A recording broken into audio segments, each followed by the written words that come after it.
तो दोस्तों जिस समय का इंतजार भारत और पूरी दुनिया भर को था, अब वो समय आ चुका है, क्योंकि अब ऑयल प्रोड्यूसिंग देशों से धमकी मिलना शुरू हो चुकी है। और इसी क्रम में कतर की तरफ से ऐलान किया गया है कि अगर गाजा पर इजराइल की कार्रवाई नहीं रुकी तो कतर इजराइल के लिए पेट्रोलियम की सप्लाई ही कम कर देगा। यहाँ पर गौर करने वाली बात यह है कि ये वही देश है जिनकी इकोनॉमी ही पेट्रोलियम से चलती है, और अब यही देश धमकी दे रहे हैं कि उन देशों को पेट्रोलियम नहीं बेचेंगे। सोचने वाली बात यह है कि जहाँ से इनकी दाल रोटी आती है उसके लिए ऐसी धमकी, और हैरानी वाली बात यह भी है ये धमकी ऐसे समय पर आ रही है जब दुनिया के बड़े बड़े देश हाइड्रोजन और बैटरी से चलने वाली व्हीकल की तरफ बढ़ना शुरू कर चुके हैं। और इसी जोत भरी धमकी के बीच भारत ने एक बड़ी एंट्री मारी, और अब भारत में कुछ ऐसा होने जा रहा है जिसकी मदद से कम 20 सालों तक भारत को इन देशों पर ज्यादा डिपेंड रहने की जरूरत नहीं पड़ेगी। जहां एक तरफ ईरान सभी मुस्लिम देशों को इकट्ठा करने में लगा हुआ है, वहीं दूसरी तरफ भारत ने अपनी सबसे बड़ी समस्या का हल निकाल लिया है। हाल ही में आप लोगों ने खबर सुनी होगी जिसमें अंडमान की एक्सक्लूसिव इकोनॉमिक जोन, जहां पर 17 मिलियन ऑयल और गैस भंडार की पुष्टि हुई थी। ये भंडार इतना बड़ा है कि कम से कम 20 सालों तक यहां से भारत की एनर्जी डिमांड पूरी हो सकती है।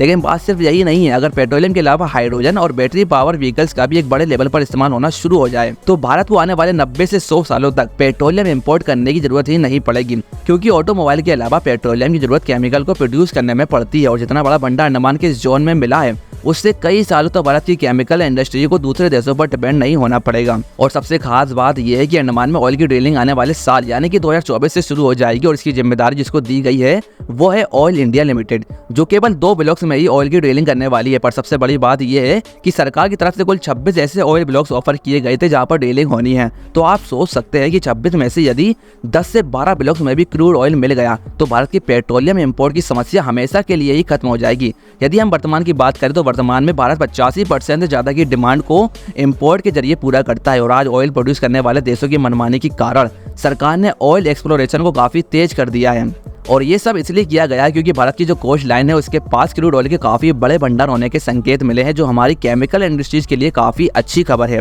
और यदि आपको नहीं पता तो बता दूं, कोस्ट लाइन्स के अलावा नागालैंड में भी क्रूड पेट्रोलियम के काफी बड़े भंडार होने के संकेत मिल चुके हैं। और जैसा कि यूक्रेन और रशिया युद्ध के बाद मिडल ईस्ट में छिड़ी जंग की वजह से तेल के दाम बढ़ना लगभग तय हो चुके हैं, तो भारत इसके लिए अभी से तैयारी करने लगा है। ऐसे में देखने वाली बात यह है कि भारत समेत दूसरे देश कितने समय तक अरब देशों से ऑयल इंपोर्ट करने वाले हैं। वैसे आपको क्या लगता है, कमेंट में जरूर बताइएगा, और खबर अच्छी लगी तो चैनल को सब्सक्राइब करना ना भूलें।